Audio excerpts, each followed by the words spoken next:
How's it going, everybody? Today, I'd like to do what they call an efap, or do some commentary on Eric July's Making Money in Comics, the overview, part one of that series of his on YouTube. This video has caused a lot of arguing and points of contention on Twitter in regards to whether or not he has taken shots at crowdfunding, at folks that use crowdfunding, and just comic book creators in general. And it was also one of the main topics in my great detractor debate, which you can see on my YouTube channel with a gentleman named Tim a few months ago. Figured I might as well give my thoughts directly on the video so folks understand why my stance was the way it was and still is, and also just go into a little bit more detail on some of the points that were discussed. So let's go ahead and hop on into this.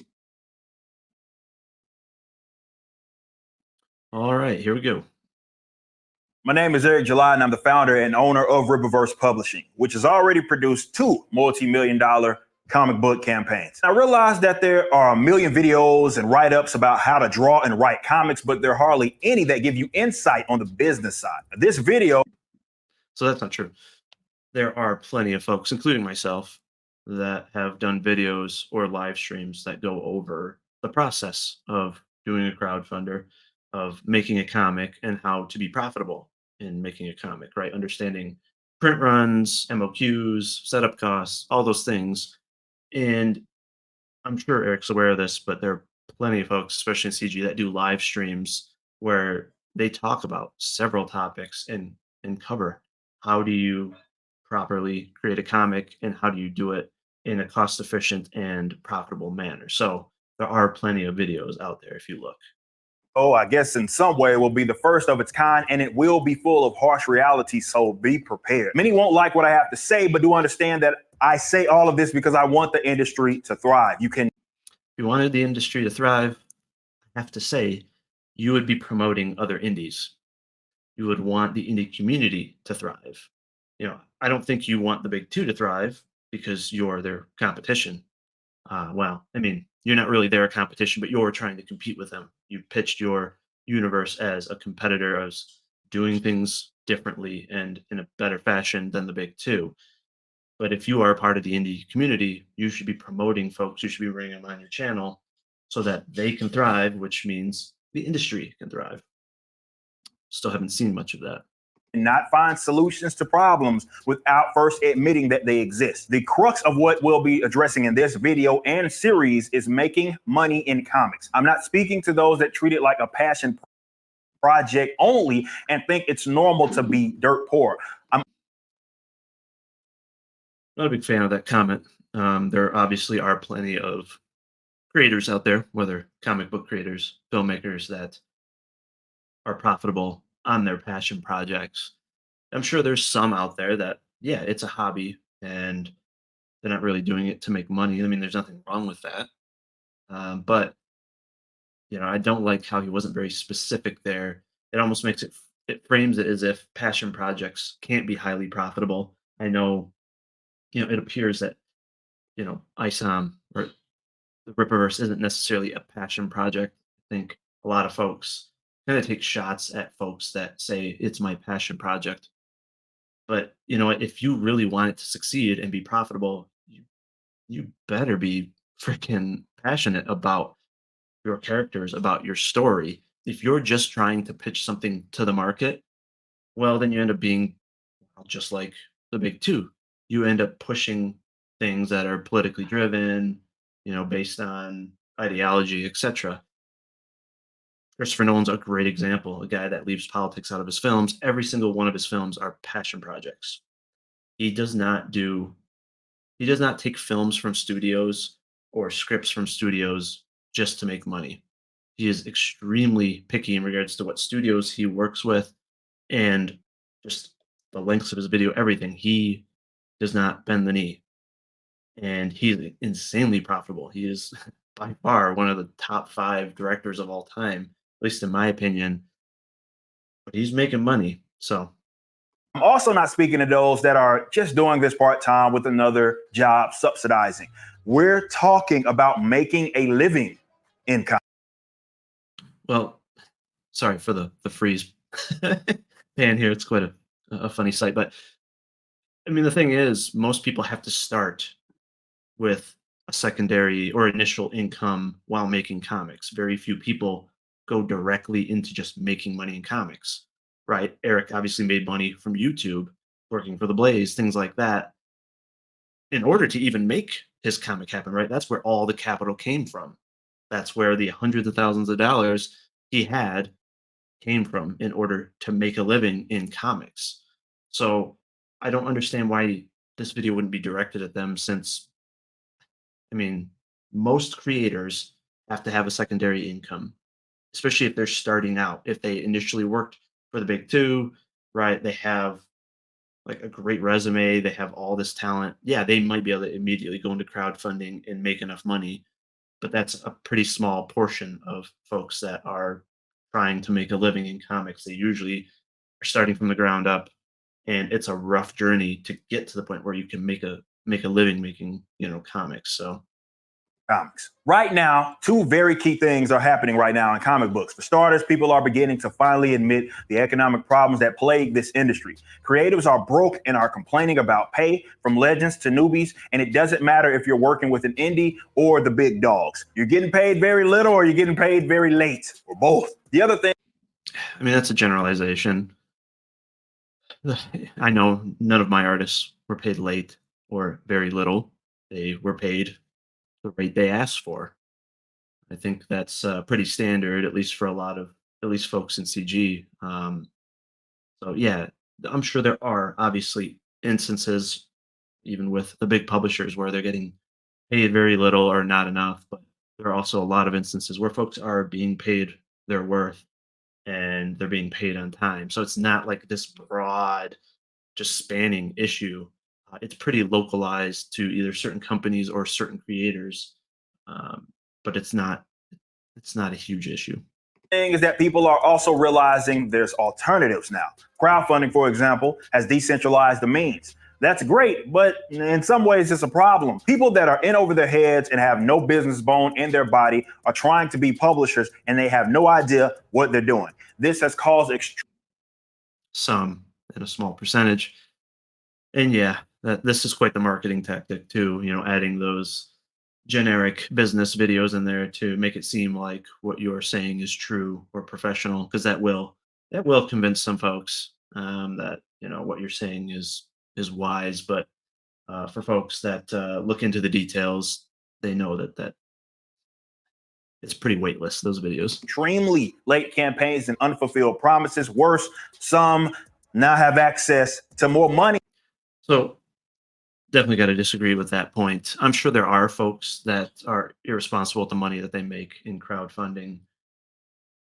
But again, it's localized to specific creators and individuals.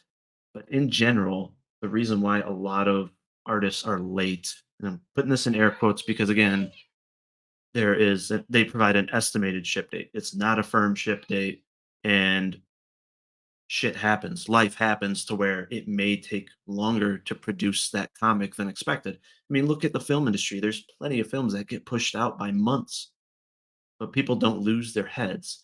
Now, yes, people are paying in advance, but again, that's crowdfunding. You need to understand what crowdfunding is, the purpose of it. And most people are not, again, spending a ton of money on campaigns. Some are, but again, you have to understand crowdfunding and what you're getting into. But again, the main reason that people are, again, late, it's not because they're just blowing money on stuff or because they don't care. It's because art takes time. And it's also because some of the creators are wearing several hats. Eric did writing, but again, he outsourced the line art, the inking, the coloring, the lettering, the marketing, the finance, almost everything. Most of us indies do not have a team of employees, and some of us are the writer, the line artist, the inker, the finance manager, the shipper. We're everything almost. We're only outsourcing certain jobs when it comes to the comic. And so it takes a lot of time. And yeah, for some of us, these are passion projects. So if it's going to take an extra month or two to make sure it's the best comic possible, that it leaves the best impression possible on the readers, then it's worth it. Versus saying, well, I'm just going to outsource these pages to have someone else write it or something because I got to hit this deadline. To me, that's more irresponsible, and that's how you result in low quality books, is when you rush things and you try to kick things over the wall to other folks versus just focusing it on yourself and saying, hey, I got to bite the bullet. This is going to take longer than expected. I just need to be open and honest with my backers. I'm going to make sure this is the best book possible. I think that is the most responsible thing to do in order to have the best book possible. So to me, that was a bit of a dig again at folks that are perceived to be late or are admittedly late, but they're honest about it and say, hey, I'm giving you an extra 10, 20 pages. So your investment is actually going further now because you're getting more out of the money you paid. Yes, there's a wait, but you're getting higher quality, you're getting extra pages, etc., or you're getting extra, tchotchkes and small things. So it's not just, oh, they're, most of them are not just sitting there, not giving an update and just playing with the money. That's not the case. So I think it's a bit disingenuous to, yeah, take that shot at some crowdfunders and make it seem like it's this generalized problem across the board when in reality it's not. There are very, very few creators that simply never provide the product or the book that just bank the money and walk away. Very, very few cases. Than they've ever seen in their lives, and they end up spending it on everything else but the project. That's unfortunate. Their project is their living. He said specifically, this is for folks that are making a living or trying to make a living making comics, which means it is their primary income, which means that money coming from that crowdfunding is what they survive on. So the project is their living, which means they have to pay for food, they have to pay for health insurance, right? You're not working for another company. You know, again, these folks that he's specifically talking to are not getting health insurance. They have to pay for their own health insurance. They have to pay for their car breaking down. They have to pay for everything out of their crowdfunding projects if their living is based off of crowdfunding projects. And then they spend their time and efforts creating that project. Of course, some of those campaign funds go to the colorist, go to the letterer, but if they are the line artist and the writer and the inker, they have to use that money to survive. So again, that's just making it seem like there's a good amount of people that are just blowing money on non-project related items. But again, I thought this video was aimed at creators that are literally living off of the money that backers are giving them. And yes, I am being specific to crowdfunding because let's be honest, if you're not working for the big two, it's crowdfunding that's primarily providing people the ability to make a living off comics. Because now many customers are weary of the crowdfunding aspect. Comics are and you're not helping them, right? You're also making them more weary by making statements, by adding seeds of doubt that, oh yeah, there's folks that are just going to play with your money that are just not going to give you any books in the end. Uh, you know, that's not helping crowdfunding at all. And that's why some people say he's taking shots at crowdfunding. He's damaging the indie space or damaging crowdfunding because it's like he's so focused on warning folks of the negative aspects of crowdfunding, the rare instances and rare creators that are taking advantage of it. But he's trying to swirl in, oh, late campaigns, even if everybody ends up getting their books and they end up getting more content and more pages. I don't see if you want to talk about, and I know he gets into this later, if you want to talk about how to make money in comics, show people how to make a cost breakdown sheet. Show them how to ensure that they can cover their costs, that they understand, well, how many books do I need to sell to break even? Right? What are all the hidden costs? Like, how do I put this all down into an Excel spreadsheet or a cost breakdown sheet to make sure that I can make money? How do you make a proper crowdfunding page? How do you market? That's the stuff that's important in regards to making money in comic. It's not about warning people of all the potential and rare risks of crowdfunding. operating on an old, broken, and archaic model. Unfortunately, some people offer input on things they're completely ignorant on, which brings me to my first point. Stop listening to your favorite comic book creatives when it comes to business. 99%. That's ironic because a lot of people consider him their favorite comic book creator. of them are not publishers, nor are they businessmen. Hold on. Pause too soon. Let's see what he says right here, specifically. Operating on an old, broken, and archaic model. Unfortunately, some people offer input on things they're completely ignorant on, which brings me to my first point. Stop listening to your favorite comic book creatives when it comes to business. 99% of them are not publishers, nor are they businessmen. They've been contractors their entire 99% of us are not businessmen. Be interesting to see what he defines as someone being a businessman. If you are able to print your own books, make your own books, and make a profit off of them, you are a businessman. You do not have to work for a big corporation. You do not have to have a bunch of money in the bank to be considered a businessman or businessman, businesswoman, whatever. But and technically, you can lose money and still be a businessman or businesswoman. So that statement right there, 99% of us are not businessmen. Well, I've been profitable off of my crowdfunding campaign, as have s- hundreds of other, indie comic book and novelists that I know, and very, very profitable for, excuse me, some of them. So yeah, they're businessmen. And the fact that he said, "Do not take advice from or listen to your favorite comic book creators," is nonsense. Those are exactly the people you should be getting advice from, especially if they are successful. I spoke to several successful comic book creators in order to, form my strategy for my crowdfunding campaign and for my marketing. Now, yeah, I would say you shouldn't listen to just one person. You should listen to a plethora of creators and then figure out your approach, what works best for you. And it's a lot of trial and error. But these successful comic book creators like Shane and Ethan, they know the business. They know how to make a comic book. They give good advice. He also received advice from Ethan. He's receiving advice from Chuck Dixon, from Mike Barron. So it's hypocritical for him to say, do not take advice or listen to your favorite comic book creators when he is specifically hiring them and getting advice from them.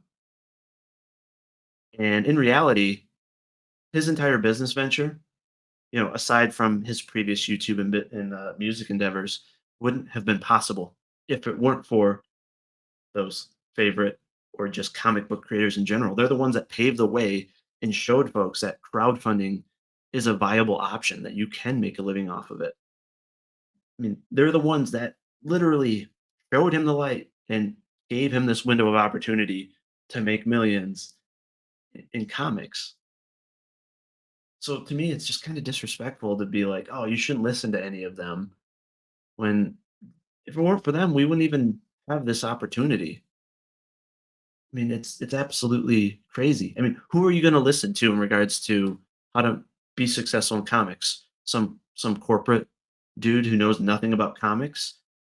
I mean, yeah, they can show you how to set up a cost breakdown sheet. They can, help you understand MOQs and stuff like that, which is valuable, but they're not going to know the specifics about who to hire, page rates, and all the hidden costs specific to comics. It makes sense that you would talk to someone that's a subject matter expert.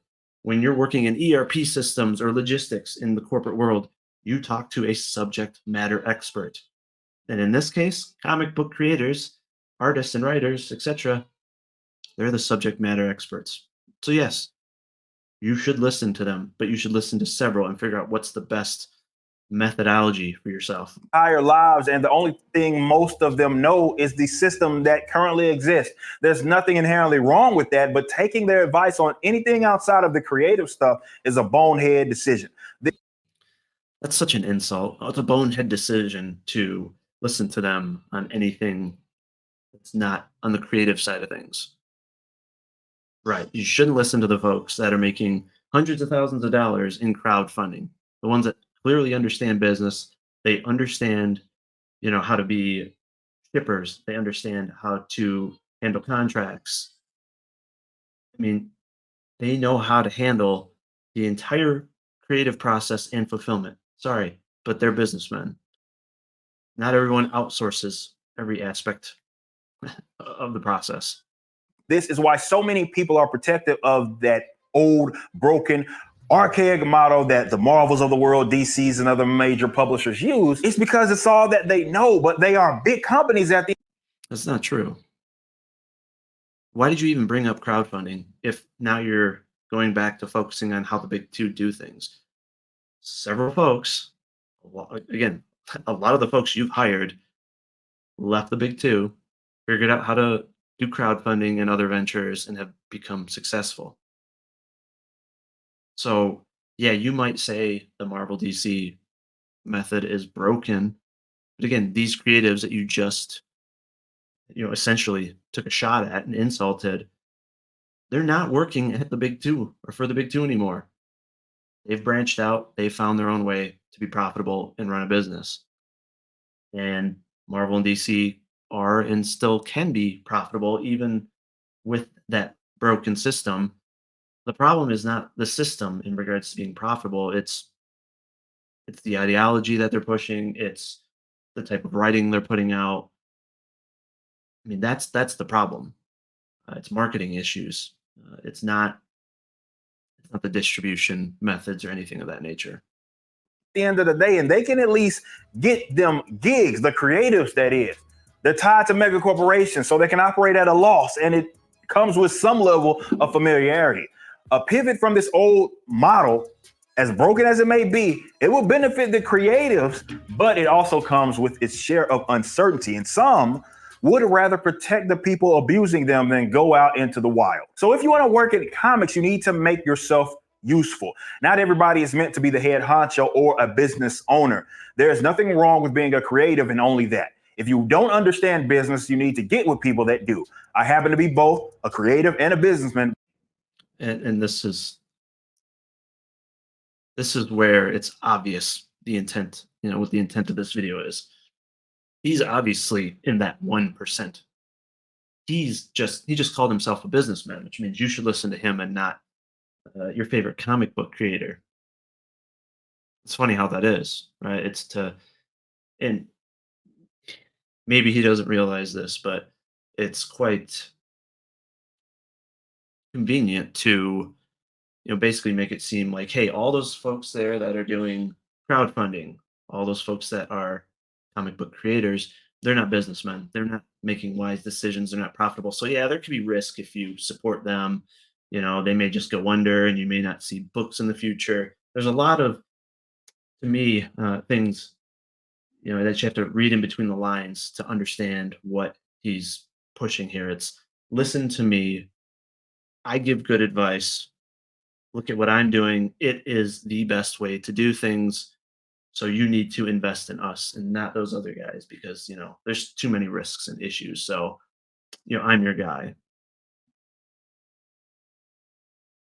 But most people in art and entertainment are one or the other. That's, again, not true. There are plenty of us that are both, that are making a profit and are also creators. Otherwise, there wouldn't be folks making a living from doing crowdfunding. Everybody can benefit from at least somewhat understanding how much things cost and being able to put that into perspective. Another thing I want to highlight. It's also not rocket science, right? And I'm going to do a later video just showing like, hey, here's an example, cost breakdown sheet. This is how you can calculate your break-even point. All of this, right? It's not that complicated of stuff. It's really just a matter of taking your time doing research. Hey, this is how much your bag and board is going to cost. This is how much your mailer is going to cost. This is how much your artist costs. It's all about just understanding all the costs. And this is not something you need to listen to him to understand. This is basic business knowledge that you can find online. You don't have to get it from a comic book creator. But again, there are comic book creators out there giving insight into this. Highlight is this. Nobody owes you money. Get that through your skull. Every artist thinks that they should be getting more regardless of the circumstances. You are paid for the demand of the job it is that you're filling, not for your personal wants, desires, or lifestyle. This communistic, socialistic line of thinking has people believing that just because they work, they're owed something. That's not how this works. The market will determine your value. If you produce something that people don't want, you don't get paid. So grumbling about how hard you work is only as relevant as the demand you're meeting. Some creatives and comics need to be humbled. Likes on social media have tricked them into believing that people actually are interested in buying their products.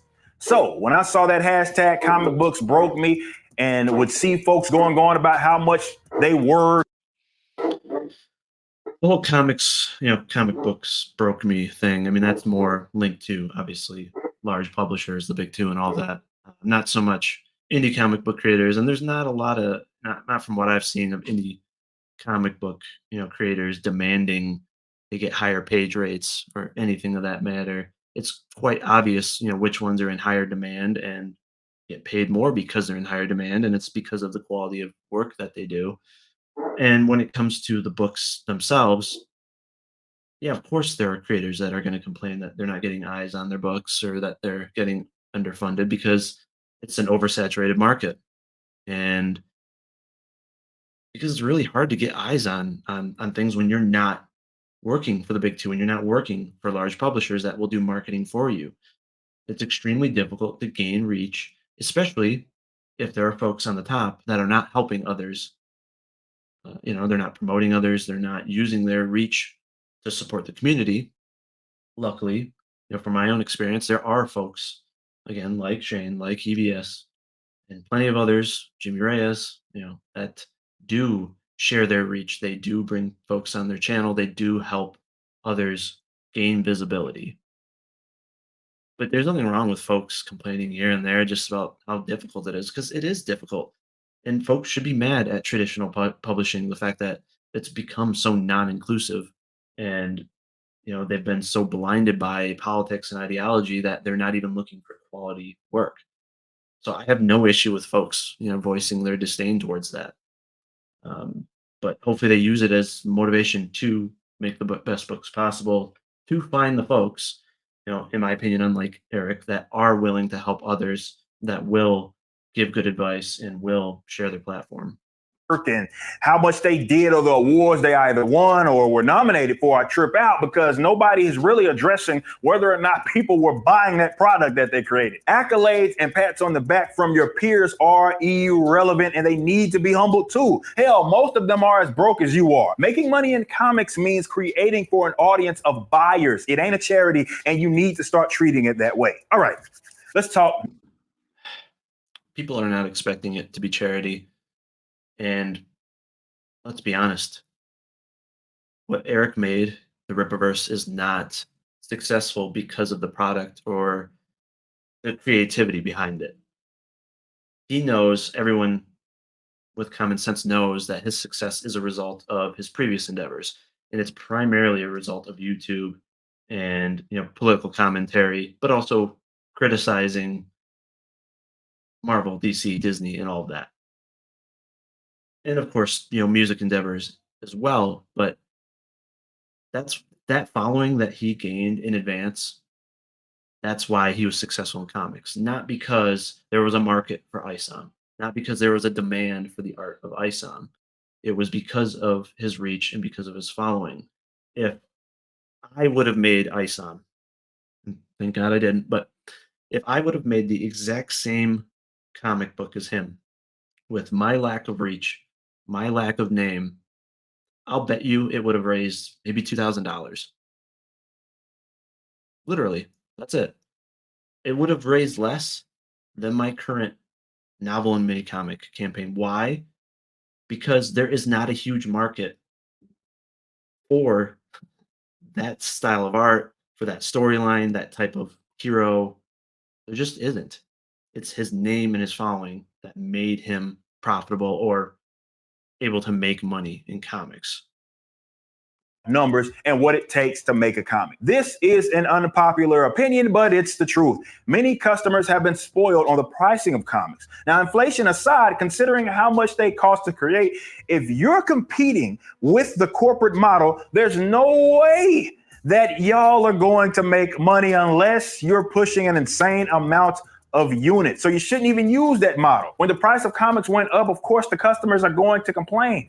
I complain. Nobody likes to spend more money. And this is why you would listen to your favorite, or just in general, other comic book creators that are doing crowdfunding, because they already know you can't charge $2 or $5, right? It's impossible if you're not printing tens or hundreds of thousands of units. So, I mean, this is kind of common sense in the crowdfunding arena. And this is why you should get advice from folks that have already done it and that are in that specific arena. I mean, it's easy information Than they had previously. My point, however, is that it was always a nonsensical price and a nonsensical economic model. Retailers and customers may complain about the price of comics, but the real complaint is with the actual quality. That's what the readers care about. And good quality comics generally are the ones that, let's say, a retailer can sell. But if the quality was high, nobody would be griping about paying whatever the price is, $5 for. And if we're honest, as bad as mainstream comics are today, quality of writing and the quality of art is still higher than several of Eric's books. So it's a very ironic statement. For a 20-some page book, doesn't matter. If it was of quality and they were being able to push those units and sell it, nobody would be griping. People blow $5 on spilt liquor and candy, but I don't fault those customers because it's not like the companies are giving them insight on how much things cost. And they're often getting a bad product. Of course, you're going to complain about something being of a price when it sucks. That's funny. And now, of course, it's subjective to an extent, but he and a lot of his fans have went hard at folks that have complained about the price and quality of his books, right? He charged $35 for Item 1, I believe. There was a lot of 3D assets and a lot of shortcuts. There was a lot of typos and just a lot of writing errors, but he charged $35. Now, if this was a very small indie creator, it would make sense for them to charge $35 for that page count because they're only printing, 50, 100, maybe 500. You don't get a huge price break for every 100, copies extra that you print. He printed tens of thousands. I believe it was even 50,000. And I believe he even admitted he was maybe printed them at like $2.50 or $3 a piece. I mean, even $5, even $8 a piece. 35's quite an aggressive price. So, yeah, I mean, if people were not happy with the quality of the book, they had every right to complain about the price point. But for some reason, it seems that it's not okay to criticize those points when it comes to the Rippaverse, but it's okay when you do it with the big two. But the creatives that talk about that price, they're really short-sighted, especially when they talk about growing an audience of youngsters, and they always speak about how cheap it needs to be. I don't know if you've looked at how much they're spending, these youngsters that is, on video games, but it's way more than $5, and that's not even enough for a microtransaction for a skin that they'll get bored of after a couple of hours. People need to remember that despite all of the reach that mainstream comics has, it has only been lucrative for pockets of people. There's a reason why it has constantly transferred ownership. And in the case of like a Marvel, it wasn't that long ago that they faced bankruptcy. You have things like the Hero Initiative now where legends are broke as a joke. The reality is this: even at its peak, comics had a poor economic model. People are foolish to try to use its familiar structure as if it's exemplary and needs to be replicated. But this is extremely important and why you shouldn't just mimic people for the sake of doing it. So most people are not trying to mimic the big two, unless they're trying to work for the big two. But again, he's an indie, self-proclaimed indie, and all the folks doing crowdfunding are indies. They're listening to folks that are doing crowdfunding. They're looking up to and admiring those that are making hundreds of thousands of dollars on their campaigns. they're not trying to replicate the big two. The only thing they're trying to replicate from the big two would be maybe the quality of the art and storytelling from the 90s, from the 80s, and from all the legends, which, yeah, you have to learn from the best. So, yeah, it makes sense to use, you know, books from the best as reference material. You are like us. Your comics are your primary product. It's what you eat off of. Others, though, definitely the big dogs, treat it like it's a loss leader because they have several other branches and revenue streams, and that's how they can make money. It's a way to, let's say, get the word out for some companies, and they go into it expecting to lose money. You can't do that. Some point to things like manga being cheaper while completely ignoring that it's mostly uncolored, printed on cheaper paper, and the dimensions are smaller. But they also have their own economic problems with people that work on those mangas, and we often hear about how bad the work conditions are, and even some of them aren't getting paid. The price becomes a problem when the quality lacks. That's what this boils down to. But especially as an independent, you can't possibly compete with the mainstream and either manga or American comics in these certain vital economic aspects. You don't sell at their volume. You don't print at their volume. You're not connected to some multi-million-dollar or billion-dollar corporate entity. You're playing by a completely different set of rules, and you shouldn't go broke trying to mimic their model. And Most people are not, again, trying to mimic their model. I don't understand why he keeps saying that. He's in the indie sphere. It seems like he's talking to people in the indie sphere, which means they're going to crowdfund. I don't know many people that are unaware of the fact that the big two's books are much cheaper because they're printing thousands and thousands of copies. People are also aware of the size difference and the paper quality, things like that in manga.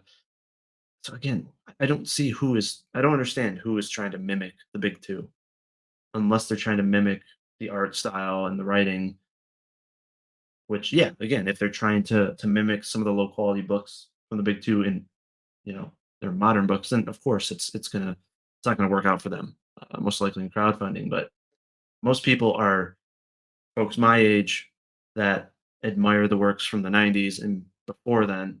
And yeah, those are not bad books to try to replicate in terms of quality.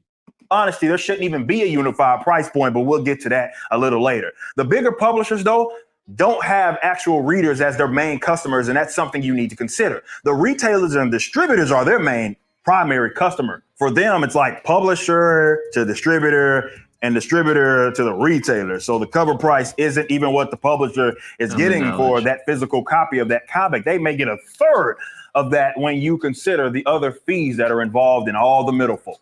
But let's continue. I believe working examples are the best form of insight. This is the part where many of you will learn. People on Kickstarters and Indiegogo right now, they're doing these crowdfunders and they vary in price. Some are selling like 40 to a little over.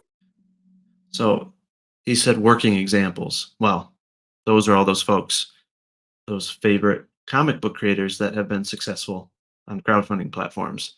So that's contradictory to say, don't listen to your favorite comic book creators, but then say, look towards working examples, when in reality, a lot of those favorite comic book creators are the working examples.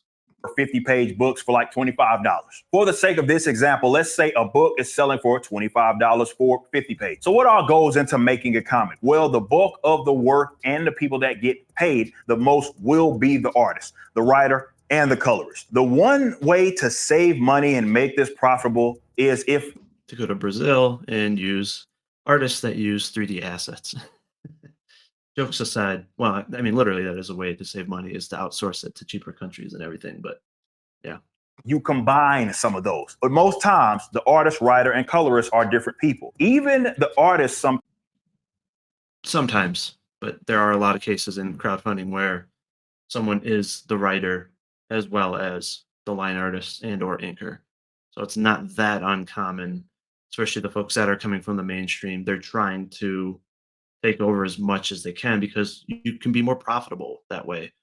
You know, if you're a line artist and you can learn how to write and you were involved with the great writers at the big two, then yeah, it makes sense to try to do that on your own and just work with great editors. sometimes it's split between a penciler and inker.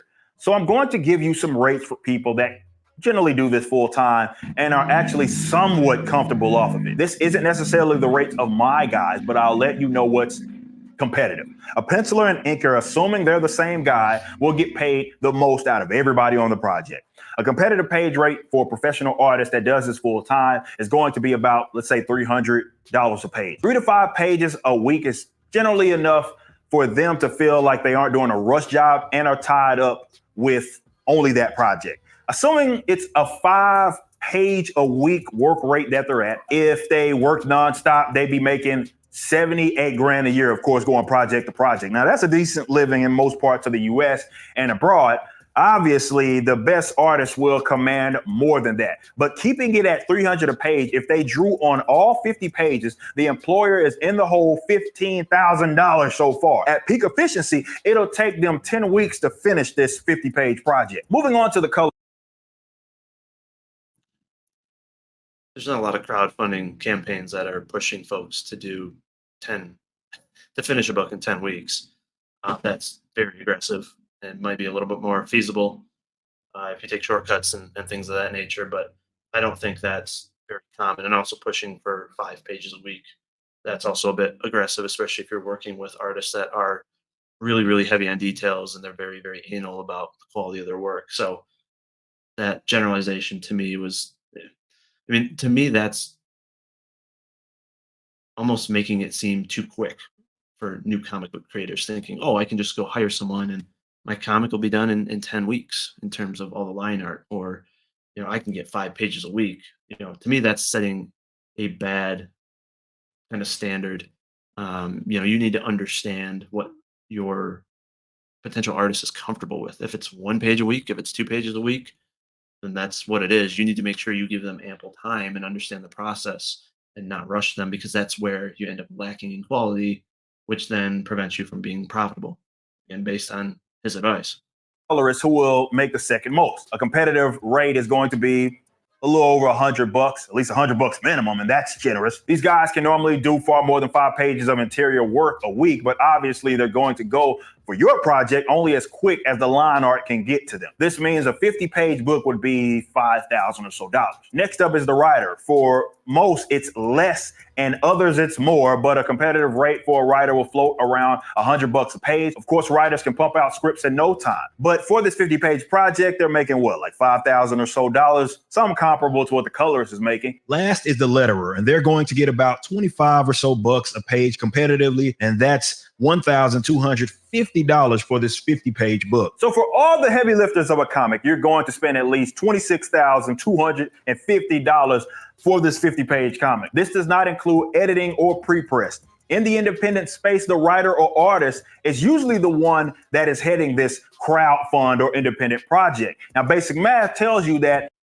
And usually the person that's running the crowdfunding project is the writer and or the artist. So make sure you are taking that cost out for whatever hat you are wearing. And yes, there should be costs there for the editors and things of that nature as well.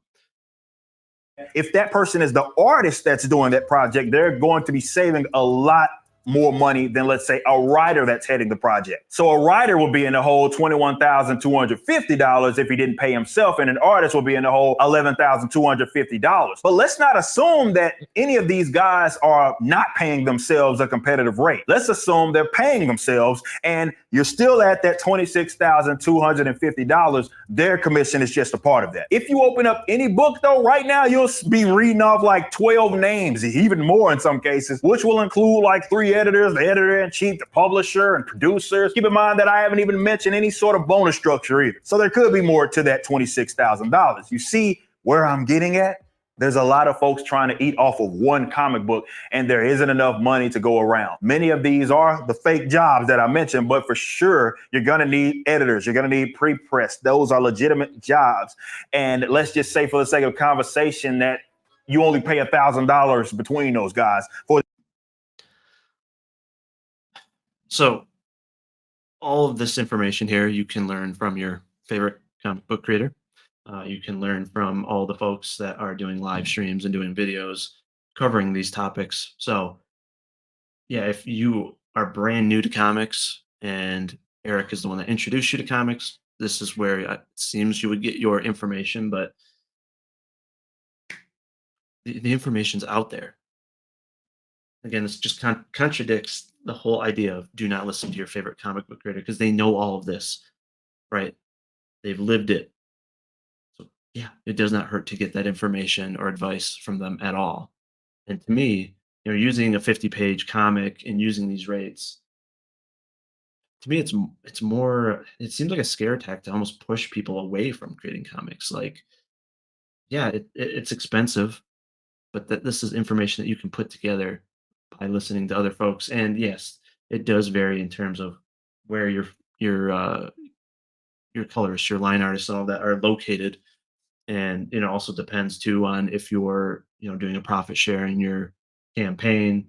Of course, I would never ever recommend not paying a page rate and trying to do just a simple back end deal like that should not happen. But again, using such a large page count and using these rates to me, like this, you know, if I wouldn't have listened to my favorite comic book creators and talked to different artists, and I would have just solely watched this before I considered doing a comic book, probably would have more so scared me away from being a comic book creator, which I don't think is a good idea. For that 50-page project. Let's add a decent cover artist, $500 a page, $125 for colors. We're at right under $28,000, so let's just round it up to compensate for the other miscellaneous jobs. 28 grand for a 50-page comic book if everybody got paid decently and competitive. That's only the beginning of the cost though, and this is where most people realize that they're in over their heads and trying to do this independently. The work truly starts when you're trying to get that book to the customers. Let's discuss printing since physical copies dominate this industry, not digital. The pre-order or crowdfunding model allows you to gauge the numbers of prints you're going to need. Let's say you sell 1,500 copies, and let's just say you had one cover, you got it stapled, it's on 60-pound paper stock, which isn't really that good, but it is the industry standard. And you had no print deal. You're going to be spending between, let's say, $1 and $2 per book once you account for shipping it to yourself or whoever is going to be doing this fulfillment. And it ain't going to be that good of a print job either. Of course, the more you print, the less per unit you're going to pay. But common sense. Let's be realistic here. If I'm being as friendly as I possibly can be, let's just say you spent $3,000 to get them all printed. Now you're at $31,000 accounted for this 50-page book that you're trying to release. If you sold all 1,500 copies, you've made $6,500 in profit. That's what the math say. Wrong. It's not even close. The cheapest route would be to handle your own shipping, but so many people aren't built for that. You're going to use a 3PL. You're going to use a... Most people are built to ship their own products. Again, unless you're shipping thousands and thousands of copies, it is extremely easy for folks to buy bags and boards, to buy a mailer, print their own label, take it to the post office, UPS, whoever you use stamps.com.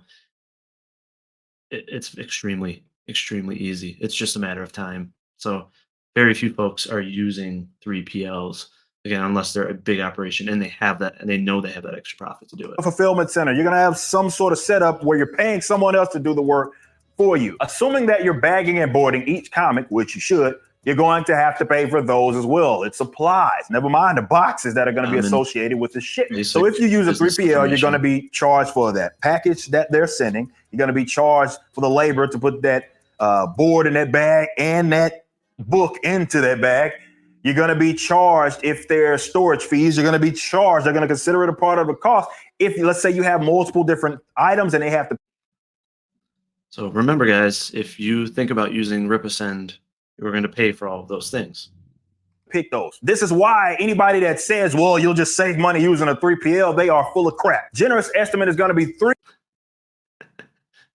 That's very funny that he's almost basically pushing the idea that you shouldn't use a 3PL because you're not going to save money. But then he has created his own 3PL months later and is now pushing for folks to use his service for him to make money off of. I don't know how that helps the indie community or the industry if you're now trying to convince folks to outsource work that they can do themselves, and they would then lose money, which would make it harder for them to make money in comics. $3 per order if you include all those other random fees if you're using a 3PL. This basically puts selling 1,500 copies directly to customers and using someone else to handle the fulfillment at maybe breaking even. If you consider the other suppliers, whoever though is operating this project will have lost money if everybody, including themselves, got paid competitive. And the people that are on sites like Kickstarter and Indiegogo, they're having to pay 5% platform fees. They're having to pay 3% processing fees for each transaction. So at least $2,000 of that is already gone, and you haven't even charged anything for shipping. And I haven't even mentioned Uncle Sam, because boy, he got to get his cut too. Basically a $37,500. But also remember, this is not financial advice, but if you start your own business, whether it's a sole proprietorship, domestic profit corporation, you can also expense things, right? The space that you're working out of, vehicles that you need to actually go pick up supplies, go to Comic Cons, things of that nature, laptop. So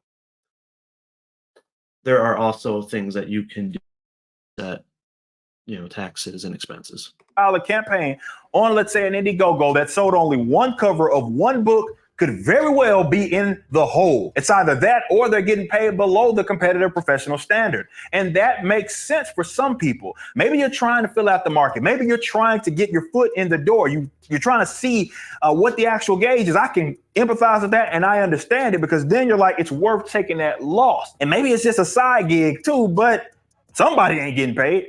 Even when you look at a campaign that sells double of what, let's say, a $37,500 campaign gets you for a 50-page book, they're probably still losing money, or somebody isn't getting paid. That's because, Man, I don't understand why it's like he's trying to scare folks away from making comics. Like, there's a way that you can pitch the costs and everything that's involved in making a comic without basically making it, centered around fear.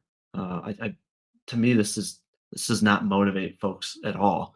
Mm, because they're selling all sorts of merchandise, and that merchandise isn't even going to have that same profit margin of that comic, which is already pretty thin. And they're probably doing multiple covers, and multiple covers mean higher price per unit and so forth. Or you can sell your merch at a very high markup, like let's say $75 for a pack of 22 cards that definitely cost, well under a dollar, probably well under 50 cents. I have printed cards, so I do know. Um, so yeah, you can actually make a massive profit margin on merch. Um, he knows this. And so forth. Even if you're printing on crappy baking paper, you might be rocking a nail. There just ain't a whole lot of money to go around unless you're independent and doing all of the writing and artwork yourself. It's not as much of a problem if you're pushing tens of thousands of units, but let's be realistic. Most people aren't going to do that. Again, somebody is simply not getting paid their Again, it's like this alluding to the idea that someone is not getting paid. Yeah, maybe the main creator, the one that does the crowdfunding campaign, is not making money. Maybe they're not on the first campaign, right? Maybe the first one's a learning experience. It's about growing over time, but that does not mean that their artists, their colorists are not getting paid. So I hope people are not taking it that way, that, oh, yeah, just because the campaign isn't being funded or didn't make a lot of money, that those artists are not getting paid. In most cases, and in the proper cases, the creators, such as myself, is paying as the work is getting done. They're not paying them after they find out how much the crowdfunder is raising. So professional rate from a lot of stuff that has odds. This industry is in a bubble that's bound to burst. Comic pros are finding out that they don't have the draw that they think they do, nor are they ready for an industry that isn't propped up by mega corporations. So how in the hell do you actually make money? Well, first you got to figure out your usefulness and become the best version of that. Are you a writer? Are you an artist? Are you a businessman?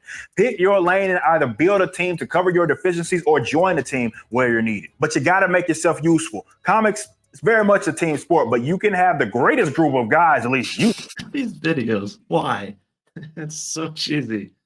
think, and nothing matters if you don't have customers. That's the humility hump that. Yeah, and in order to get customers, it's not just about making yourself useful. It's about figuring out how do you network and how do you expand your reach, which that's the team sport when it comes to indie comics and indie novels, right? Is connecting with folks that are willing to promote you and that you can promote.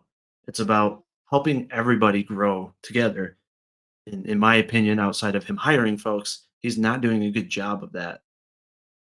If he really, really wanted people to make money in comics, man, start showing everybody all the great projects out there. Start promoting others. Help people benefit from your reach, and you'll benefit from them as well. Everyone's like, oh, it's this communistic approach and socialistic approach of you just want to benefit from their reach. And it's like, you know what? Every backer counts, especially if you're raising less funds over time or your campaigns are being less profitable or you're losing customers over time. You need every customer backer you can get. And so even if he went and promoted someone with 5,000 followers and let's say 1,000 backers, you know what? That's going to motivate that creator to then tell all of his backers and all of his followers, hey, check out this guy's campaign. He helped me out. Let's help him out. Yeah, maybe it only gets you 10 backers, but you do that for, 100 creators. I mean, that could end up giving you, hundreds, if not 1,000 backers or customers. And it's also an optics thing. People are going to see, oh man, he's got this community approach. He's helping others. And then they're like, you know what? I like that. I'm going to go back his book, or it might at least get them to your website. So I don't, just don't understand why he's not adopting that mindset. And I know the argument is always time. I don't have time. I'm running a multi-million-dollar business. It's like, yeah, but you're outsourcing almost every aspect of the business. So you also probably don't have children, things of that nature. So folks like myself that have a corporate job and we're creating comics and books and we have families, we find time to do some retweets, to do some videos, to drop some plugs at the end of a video. Like, yeah, maybe it isn't a big deal to you to gain an extra 5 backers here or there by, promoting other creators, but it adds up. And a smart businessman would realize the benefits of supporting others. Many artists are too arrogant to get over. They think of themselves as rock stars and believe that the entire market Rockstar goes to their lawyers. beat. That's just not the reality. Nobody cares how professionally trained you are or whatever pros co-sign your work. Is there an actual demand for it? If there isn't, you'll be eating your cat's food in no time. You'll just be Man, those are such immature statements to make. Like, oh, if there's not a demand for your book, you're going to be eating cat food. Sometimes you've got to put something out there to find out if there is a demand. And to be honest, there are books out there that don't raise a lot, where in reality, there is a demand for that book. And that book is much better than some of the bigger books that are raising tons of money. But the problem is that person doesn't have reach.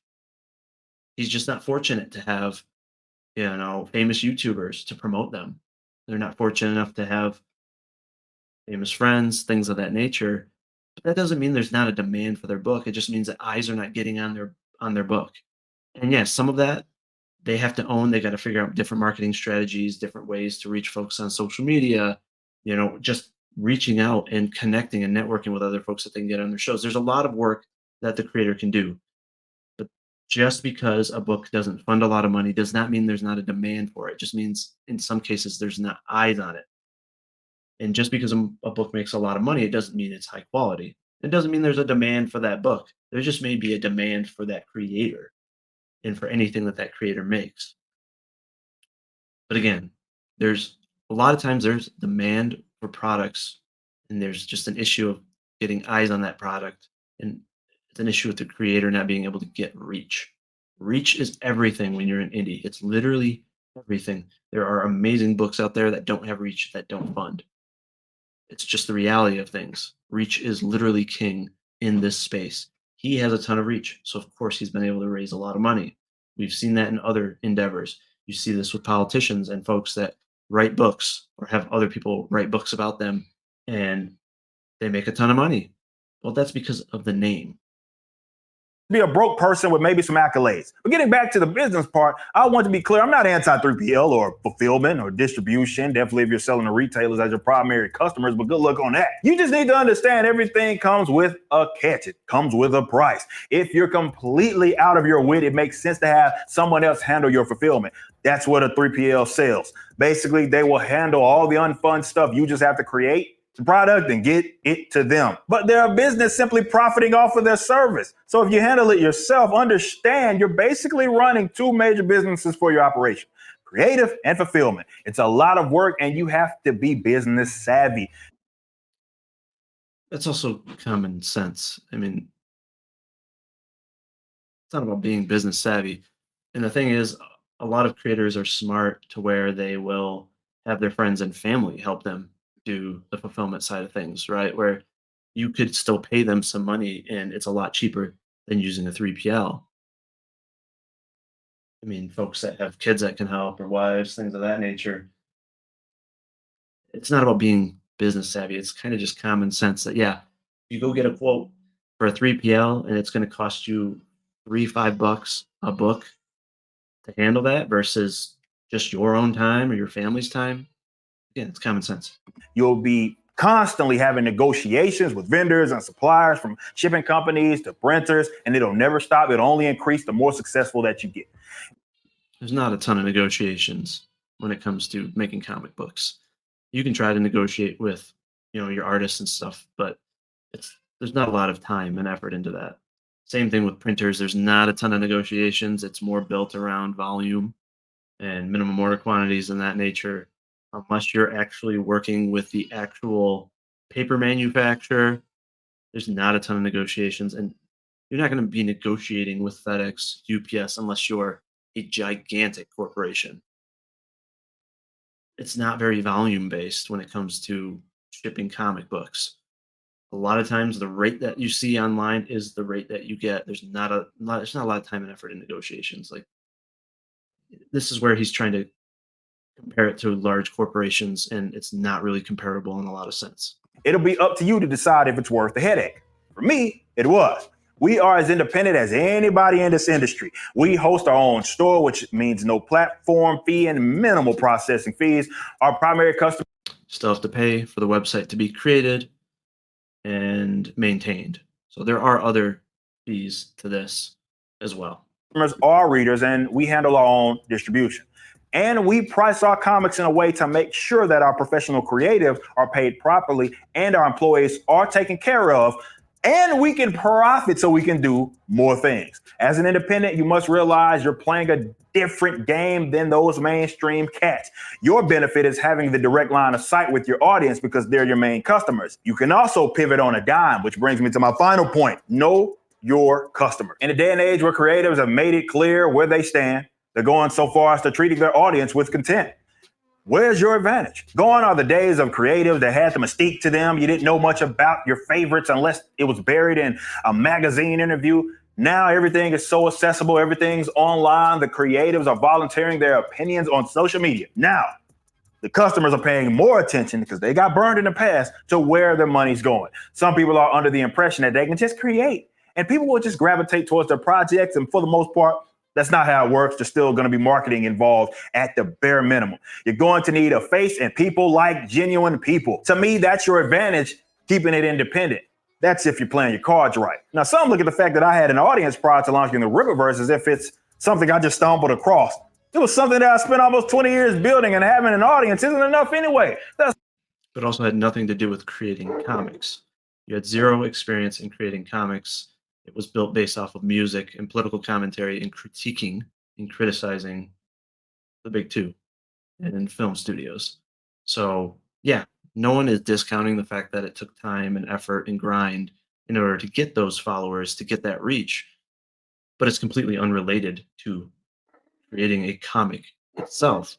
So, again, if you're going to get advice in regards to creating a comic, it does make more sense to talk to a comic book creator that has a past and expertise in comics versus someone like Eric who stumbled upon a window of opportunity to create a comic.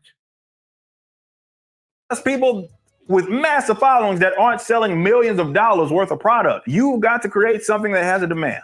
You're in the wrong industry if you think that you can just dictate what people will find good or not. It's not about dictating what is good or not. And again, in a lot of cases, when it comes to YouTubers and such, or celebrities, it's the name that sells or the ideology. It's not the book, it's not the product.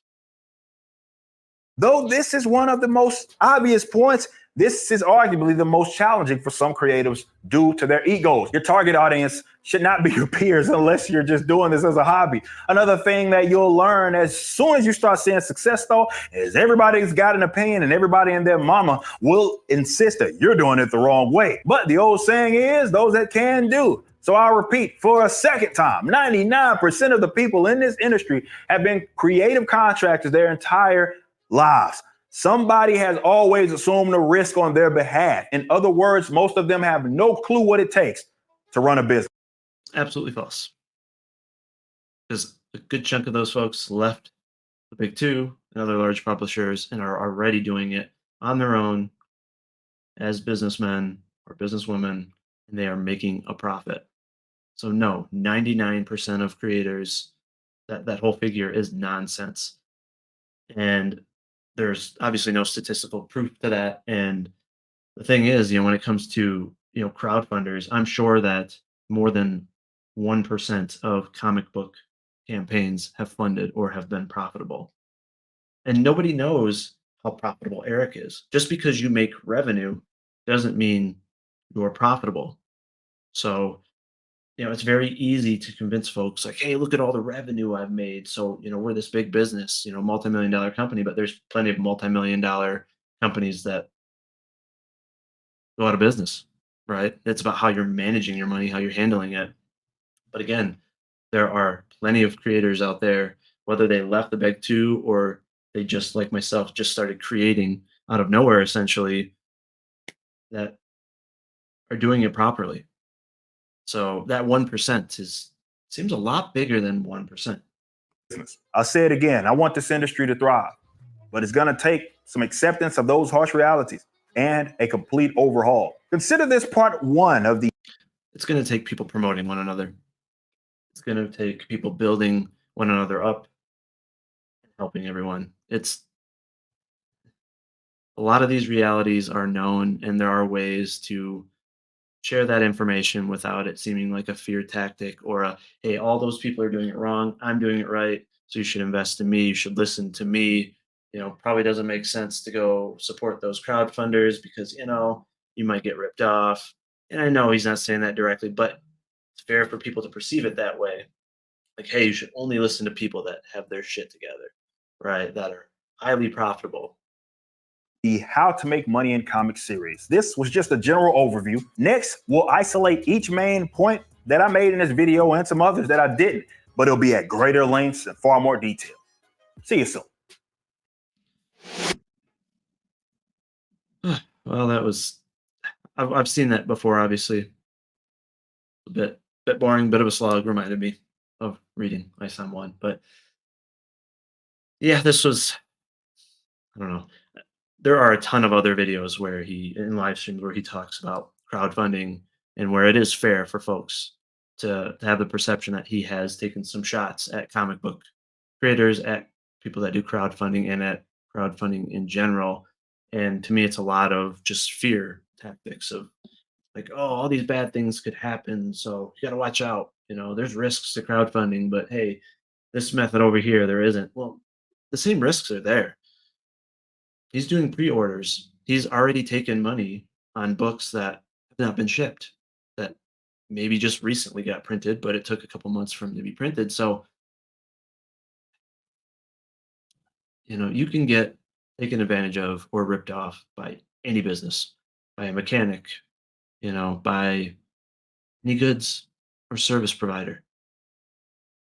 But why the focus on crowdfunding? That's what I don't get. He should be promoting crowdfunding, right? If you want the industry to thrive, if you want independence to thrive, promote crowdfunding. Don't just promote your business model. Because let's be honest, your business model is not it's not an option for everyone. Not everyone has the money to hire all these folks. No one, a lot of people don't have the money to even pay for a website, things of that nature. They need that crowdfunding money just to create. I mean, that's what it's all about. So sowing any doubt or fear, in folks, to me, just doesn't make any sense. It does not help the industry at all. And this whole focus on late campaigns, like, hey, if you want to focus specifically on books that were never provided, where they just, backers got completely ghosted, people never got a product, that's fair. But to go after late campaigns when there's no proof that folks aren't going to get their books, and when those creators have a track record of fulfilling all their campaigns, it's completely unnecessary. The only risk is you're going to get the books are going to be delayed. That's it. Not that big of a deal. But there are a lot of folks that understand, hey, I'd rather wait an extra 6 months and get an amazing book than have the book be rushed, get a lot less pages, and then be disappointed in the quality. So yeah, obviously a lengthy video, you know, covering a 20 plus minute video does mean you have to pause a lot. And I think a lot of that information was common sense, and it's stuff that you can learn by doing a little bit of research and just talking to other folks that are in the space. And yeah, obviously he was trying to convince folks not to talk to those people in that space, and that he's in that 1%. He knows what he's talking about. He's a creator and a businessman. Blah blah blah blah blah. It is. But the thing is, there are plenty of folks out there giving good advice, doing good videos. I know from personal experience. That's what I did. I talked to many people in the space, and then I just kind of took all the different advice and then formed my own approach and kind of tactic to attack crowdfunding, and you adjust it over time. Nothing is static at all. So I just hope that folks will listen to several sources. It's just like when you're creating something, you don't just read one author's books. You don't just watch one director's films. You need to, and you don't just, listen or watch or read one genre, right? You need to learn from several different authors, from several different filmmakers, from several different mediums. You need to take all of that information, mash it together, and adjust it to create your book, your creation. That's how you learn. It's not about just copycatting, one exact method or creator. So don't be afraid to reach out to other creators and learn from them. And yeah, there's several good sources out there for information, and it's not all going to be applicable to you or the best fit for you. So that's where the trial and error comes in. So thank you guys for watching. Just wanted to give kind of my thoughts on that. I'm wanting to do a video on it for some time because it is extremely relevant, and I do think it's important to combat some of the misinformation or some of the scare tactics in regards to crowdfunding. I do think we need to promote crowdfunding. Absolutely. It's what allows many of us to even get our books in the hands of readers. And that's what allows those readers to have entertainment. That's extremely important. Otherwise, folks just have the mainstream, and that would be a shame. So, yeah, thank you guys, and God bless.